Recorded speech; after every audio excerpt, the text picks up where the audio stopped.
12 जून 2025 दोपहर 1:39 अहमदाबाद का सरदार वल्लभ भाई पटेल अंतर्राष्ट्रीय हवाई अड्डा। आसमान साफ था, हल्की धूप बिखरी हुई थी और एयर इंडिया की फ्लाइट AI-171 एक बोइंग 787-78 ड्रीम लाइनर 242 यात्रियों को लेकर लंदन के लिए उड़ान भरने को तैयार थी। विमान में सवार थे गुजरात के पूर्व मुख्यमंत्री विजय रूपाणी, जो अपनी बेटी से मिलने की आस लिए बिजनेस क्लास की सीट 2D पर बैठे थे। उनके साथ थे 169 भारतीय, 53 ब्रिटिश, 7 पुर्तगाली और एक कनाडाई यात्री। सपनों, उम्मीदों और नई शुरुआतों का एक मेला।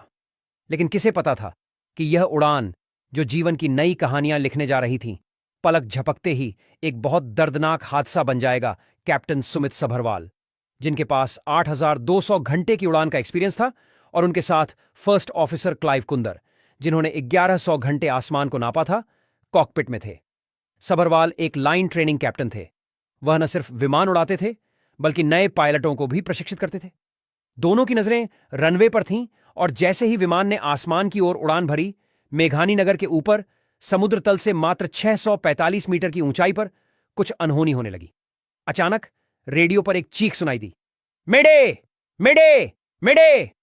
पायलट का आखिरी संदेश, जो आसमान में गूंजता हुआ जमीन पर बैठे एयर ट्रैफिक कंट्रोल तक पहुंचा। यह शब्द, जो फ्रेंच में मेरी मदद करो का प्रतीक है, विमानन जगत में सबसे भयावह संदेश है। इसका मतलब था विमान गंभीर संकट में है, लेकिन मदद का समय नहीं था। कुछ ही सेकंड में वह विशालकाय विमान, जो सपनों को पंख देने वाला था, एक आग के गोले में तब्दील हो गया।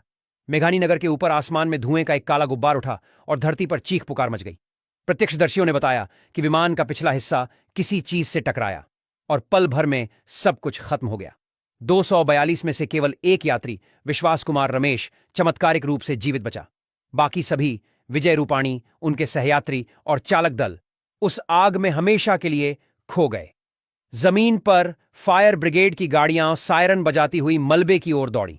स्थानीय लोग, जिन्होंने आसमान में वह भयानक नजारा देखा, हैरान थे। ऐसा लगा जैसे आसमान टूट गया। खबर दिल्ली तक पहुंची। प्रधानमंत्री नरेंद्र मोदी ने तुरंत गुजरात के मुख्यमंत्री भूपेंद्र पटेल को फोन किया। गृह मंत्री अमित शाह ने भी स्थिति का जायजा लिया। दोनों ने अहमदाबाद जाने का फैसला किया। अगली सुबह 13 जून 2025 को पीएम मोदी अस्पताल में उस एकमात्र जीवित यात्री से मिले, जिसके चेहरे पर जिंदगी और मौत की जंग की कहानी साफ झलक रही थी। लेकिन सवाल वही, यह हादसा हुआ कैसे? क्या 11 साल पुराने इस विमान की मेंटेनेंस में कोई चूक हुई? क्या ग्राउंड स्टाफ ने उड़ान से पहले हर हिस्से की जांच नहीं की? या फिर वह पल इतना भयावह था कि अनुभवी पायलट सभरवाल और कुंदर भी कुछ नहीं कर सके? मेडिकॉल के बाद समय इतना कम था कि एयर ट्रैफिक